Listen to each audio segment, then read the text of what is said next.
আসসালামু আলাইকুম, আমি এস এম আরাফাত ফেরদৌস, পড়াশোনা করতেছি ঢাকা মেডিকেল কলেজে। তো এই ভিডিওটা হলো মেনলি সেকেন্ড টাইমারদের জন্য, মেডিকেল সেকেন্ড টাইমারদের জন্য। সো একটা জিনিস তোমরা রিয়ালাইজ করো, দেখো তোমাদের কিন্তু 1 মাস সময় আছে। 1 মাস সময় কি, সেটা হলো তুমি এইচএসসি 25 ব্যাচ, অর্থাৎ তুমি কিন্তু ফার্স্ট টাইমারদের থেকে মাত্র 1 মাস সময় আগায় আসো। অর্থাৎ তারা 1 মাস সময় পিছিয়ে আছে, বাট তুমি আর মাত্র 1 মাস সময় বেশি পাচ্ছ মেডিকেল প্রিপারেশন নেওয়ার জন্য।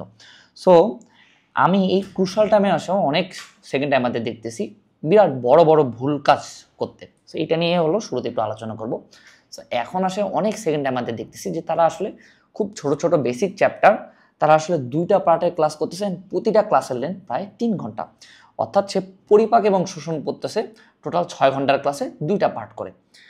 তুমি একটু নিজেকে জিজ্ঞাসা করো তো, তুমি এই আজমল স্যার এবং হাসান স্যারের বই কয় বছর ধরে পড়ছো? 2.5 বছরের বেশি সময় ধরে তো পড়ছো, প্রায় কাছাকাছি 3 বছরের মতন সময় ধরে পড়তেছো, তাই না? সো এই 2.5 বছরের বেশি সময় ধরে আজমল স্যার এবং হাসান স্যার বই পড়ার পরেও, একবার রিয়েলিটি চেক খাওয়ার পরেও তোমরা এখন এই ক্রুশাল টাইমে আসে বায়োলজির একটা চ্যাপ্টার 2টা পার্ট করে পড়তেছো অ্যান্ড টোটাল 6 ঘন্টা সময় ধরে পড়তেছো, ক্লাস করতেছো, নিজেও কিন্তু পড়তেছো না। এটা কি ঠিক? নিজেকে জিজ্ঞাসা করো তো। আবার আমি অনেক সেকেন্ড টাইমার দেখতেছি তারা আসলে ভোকাবুলারি ক্লাস করতেছে। মানে সিনোনিম অ্যান্টোনিম ক্লাস করার মানে কি দরকার? মানে সিনোনিম অ্যান্টোনিম ক্লাস করে তোমরা কি পাও? আবার সিনোনিম অ্যান্টোনিম ক্লাস করতেছো, তার সাথে সাথে নোটও করতেছো। কি নোট করতেছো? স্যার যেটা বোর্ডে তুলছে, অর্থাৎ স্যার যেটা স্লাইড পড়াচ্ছে, ওখানে যা যা লেখা আছে যে এটার মিনিং এই, এটার অ্যান্টোনিম এই, সে আসলে বসে বসে সেগুলো খাতায় লিখতেছে। এটা কি আসলেই দরকার আছে? তুমি এই সময়টুকু যদি নিজে নিজে সিনোনিম অ্যান্টোনিম পড়তা, তাহলে সেটা বেশি লাভ ছিল না? তুমি আসলে একটা পারফেকশন পাইতে চাচ্ছ। তুমি ভাবতেছো 6 ঘন্টা ধরে ক্লাস করলাম, 1 ঘন্টা ধরে নোট করলাম, তারপর আমি নিজে পড়লাম, টোটাল আমার 9-10 ঘন্টা গেল, হলো কম করে 9-10 ঘন্টা গেল পরিপাক এবং শোষণে। তার মানে এই চ্যাপ্টারটার উপর আমি মাস্টার এবং এই চ্যাপ্টারটার উপর আমার একটা পারফেকশন আসছে, এই চ্যাপ্টারে কেউ আমাকে থামাইতে পারবে না। এখন আমি তোমাকে একটা কথা বলি, যেই পোলা এই 10 ঘন্টা সময় ধরে টোটাল 5 বার পরিপাক এবং শোষণ রিভাইজ দিছে, আর তুমি 7 ঘন্টার ক্লাস করে 3 ঘন্টা নিজে পড়ছো, তোমার কি মনে হয় কে বেশি ওই চ্যাপ্টারটার উপর ভালো পারবে বা ভালো দক্ষতা আসছে? অবশ্যই যে বেশি রিভাইজ দিছে, তাই না?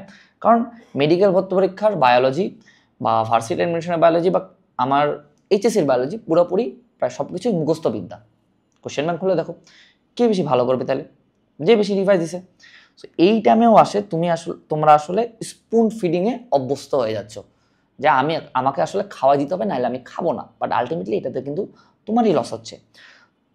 তুমি তোমার আশেপাশে যত সেকেন্ড টাইমার মেডিকেল ভাইয়া বা আপু আছে যারা আসলে মেডিকেল কলেজে চান্স পেয়েছে, বা অনলাইনের বিভিন্ন ফেমাস সেকেন্ড টাইমার ভাইয়া বা আপু আছে না, যারা হলো অনেক ফেমাস উপরের দিকের মেডিকেল কলেজে চান্স পেয়েছে সেকেন্ড টাইমার হয়েও, তুমি তাদের পার্সোনালি যে আস্ক করবে যে আপু আমি যেভাবে পড়তেছি, এই যে 7 ঘন্টা ধরে পরিপাক এবং শোষণের ক্লাস করতেছি, নোট করতেছি, আপনি কিভাবে করছিলেন, বা ভাইয়া আপনি কিভাবে করছিলেন? অ্যান্সার আসবে নো। অনেস্ট যদি অ্যান্সার দেয় সেই ব্যক্তি, তাহলে সে বলবে যে না, সে আসলে এভাবে করে নাই, সে এর আগে এরিয়া মার্কিং করে পড়ছে, বা একটা কম্প্যাক্ট ক্লাস করছে, বা একটা কম্প্যাক্ট ধারণা নিছে, তারপর সে নিজে যতবার পারে ততবার রিভাইজ, অর্থাৎ সে সর্বোচ্চ 2 ঘন্টা ক্লাস করছে, এরপর যতবার পারা যায় সে ততবার হলো আমার বই পড়ছে। ঠিক আছে? ইভেন অনেক সেকেন্ড টাইমারও আছে যারা বইও পড়ান, মানে কি বলে, ক্লাসও করান, সে সুন্দর মতন বই নিয়ে বসে গেছে, বারবার পড়ছে, রিভাইজ দিয়েছে আর এক্সাম দিয়ে গেছে। আমি যখন ইন্টারমিডিয়েট ফার্স্ট ইয়ারে ছিলাম, তখন একজন সেকেন্ড টাইমার আপুর কাছে পড়তাম, উনি সেকেন্ড টাইমে এক্সাম দিয়ে আরপিএমসি বা রংপুর মেডিকেল কলেজে চান্স পাইছিল। সো আপু যখন চান্স পাইছিল, তো ওনার সিক্রেট কি ছিল জানো? উনি এরিয়া মার্কিং করে পড়ে বারবার করে বইগুলো রিভাইজ দিছে, যেটা উনি হিসাবও করে নাই। 2 হলো অনেক বেশি করে এক্সাম দিছে। তোমাদের আশেপাশে যত সেকেন্ড টাইমার ভাইয়া বা আপু আছে, কেউ কিন্তু এই 7 ঘন্টা ধরে একটা চ্যাপ্টারের ক্লাস করতো না। তারা কি করতো? এরিয়া মার্কিং করে পড়তো, মেইন বই বারবার রিভাইজ দিত, বারবার করে এক্সাম দিত। সো একটা জিনিস খেয়াল রাখবা, তুমি যদি এখনো আসে চেঞ্জ না হও, এইভাবে যদি বাকি সময়টুকু পার করাও, তাহলে কিন্তু কপালে ভাইয়া শনি আছে। ঠিক আছে? সো এইগুলো হলো করা যাবে না। এই টাইমে আমাদেরকে এরিয়া মার্কিং করে পড়তে হবে, বেশি বেশি করে পড়তে হবে, বেশি বেশি করে এক্সাম দিতে হবে। হ্যাঁ, এখন তুমি ভাবতেছো যে আমি তো এভাবে করতেছি, আমার সাথে তো আরো অনেকজন করতেছে, সমস্যা কোথায়? এখন একটা দুঃখের খবর দিই তোমাকে। জুন মাসে আমার এক পরিচিত জুনিয়র আছে, সে সেকেন্ড টাইমার, সে মাত্র 17 দিনে, কয়দিন, 17 দিনে বায়োলজি এরিয়া মার্কিং এবং কেমিস্ট্রি এরিয়া মার্কিং কোর্স, 2টা কোর্সেরই সবগুলা ক্লাস করে ফেলছে। সে তখন জানতেছে যে তার কি কি পড়তে হবে, কি কি বাদ দিতে হবে, সে বারবার করে ওগুলাই রিভাইজ দিচ্ছিল এখন পর্যন্ত। এই কয়েকদিন পর অফলাইন এক্সাম ব্যাচ চালু হবে, সে অফলাইনেও যায়, হলো এখন এক্সাম দেওয়া শুরু করবে। তোমার কি মনে হয় কে চান্স পাবে? তুমি না ও। আল্লাহ সহায় হলে দুইজনেই চান্স পাবে, আবার দুইজনেই চান্স পাবে না যদি লাকে না থাকে। কিন্তু তাও একটু নিজে ভাবো তো, কার প্রিপারেশন বেশি ভালো, বা প্রিপারেশন অনুযায়ী কার চান্স পাওয়ার হলো যোগ্যতা বেশি? অবশ্যই যে হলো বেশি করে পড়ছে, যে হলো 1 মাস আগে থেকে, অনেক আগে থেকে বুঝতেছে কি কি পড়তে হবে, কি কি বাদ দিতে হবে, কয়েকদিন পর যে অফলাইন এক্সাম দিবে। আর এইদিকে আসে তুমি 7 ঘন্টা ধরে শুধু একটা চ্যাপ্টারের ক্লাস করতেছো, তাও 2 দিন ধরে, একদিনও না। কে কে বেশি ভালো করবে তোমার মনে হয়? এই জন্য এখন একটু সাবধান হও, এখন থেকে একটু এরা মার্কিং করে পড়ো। তুমি একটা জিনিস নিজেকে জিজ্ঞাসা করো, তুমি যে এই 7 ঘন্টা ধরে ক্লাস করলা, তুমি ক্লাস করে এই চ্যাপ্টারটা ইম্পর্টেন্স সম্পর্কে জানছো? কোন কোন জায়গা থেকে প্রশ্ন দিছে, বা কোন কোন জায়গা আমাকে স্কিপ করতে হবে টোটালি, এগুলা কি তুমি বুঝতে পারছো? তুমি পরিপাক এবং শোষণে ক্লাস করতেছো, তোমাকে আসে স্যার হলো সুন্দর মতন স্নেহ জাতীয় খাদ্যদ্রব্য কিভাবে আমার পরিপাক তন্ত্র থেকে আমার রক্তে আসে এটা তোমাকে বোঝাচ্ছে, ল্যাকটিয়াল বোঝাচ্ছে, তারপরে ভিলাই বোঝাচ্ছে, তারপর তোমাকে বোঝাচ্ছে কাইলোমাইক্রন কি। এগুলো জায়গা থেকে বিগত বছরের প্রশ্ন আসছে, আসে নাই কিন্তু, কিন্তু সারা কিন্তু ওটা তোমাদেরকে কিন্তু খুব সুন্দর মতন চিত্র আর্ট করে বোঝাচ্ছে, সেকেন্ড টাইমার হয়েও। এখন তাই বলে কি ওগুলো পড়বো না? অবশ্যই পড়বো। ওই একটা পেজ মেইন বইয়ের মধ্যে আছে স্নেহ জাতীয় পদার্থ কিভাবে শোষণ হয়, ওটা তুমি একবার মুখস্থ করে নিতে সর্বোচ্চ 10 মিনিট সময় লাগবে। বাট ওই জিনিসটা তুমি কত মিনিট ধরে করতেছো? আর আলটিমেটলি কি ক্লাসে তোমার মুখস্থ হয়? হয় না কিন্তু। সো এখন করবো তাহলে কি ভাইয়া, আমরা এরিয়া মার্কিং করে পড়বো। তুমি যদি নিজে আমার বায়োলজি এরিয়া মার্কিং কোর্স এবং কেমিস্ট্রি এরিয়া মার্কিং কোর্সে এনরোল করো, যদি করতে পারো ভালো কথা। ওখানে কিন্তু আমি দেখাই দিচ্ছি কী কী পড়তে হবে, কী কী বাদ দিতে হবে, দেন তুমি নিজে বারবার করে পড়ো। আই চ্যালেঞ্জ ইউ, তুমি এর বাইরে থেকে কোথাও প্রশ্ন পাবা না, না মেডিকেল অ্যাডমিশন, না ভার্সিটি অ্যাডমিশন, না হলো এইচএসসির একাডেমিক। কে তুমি, এইচএসসি একাডেমিক তো বাধ্য হয়ে গেছে, যাই হোক। সো কারণটা কি? কারণটা হলো এখানে মেইন বই পড়ানো হয়েছে, তোমার যা যা লাগবে শুধুমাত্র তাই তাই দেখাই দেওয়া হয়েছে, যে ভাই এগুলো এগুলো পড়তে হবে, এগুলো এগুলো বাদ দিতে হবে। এখন আমি অন্যান্য টিচারদের মতন এনজাইমের ছক তোমাকে 1 ঘন্টা ধরে পড়াবো না, বুঝাবো না। আমি বলবো যে বাবা দেখ, এই এনজাইমের ছকটা খুব ইম্পর্টেন্ট, এটা তোকে ভালোভাবে মুখস্থ রাখতে হবে। তারপর এই যে এনজাইমগুলো কোথা থেকে নিঃসরণ হয়, এটার জন্য এই ছন্দ আছে, এই ছন্দ দিয়ে তোমরা মুখস্থ রাখবা। এর বাইরে তো কিছু না। তারপর তো পড়া তো নিজের উপর, তাই না? সো তুমি যদি এরা মার্কিং কোর্সে এনরোল করো, তোমার সর্বোচ্চ 16 দিন সময় লাগবে ক্লাসগুলো কমপ্লিট করার। এন্ড এরপর তুমি বুঝে যাচ্ছ যে কী কী পড়তে হবে, কী কী বাদ দিতে হবে।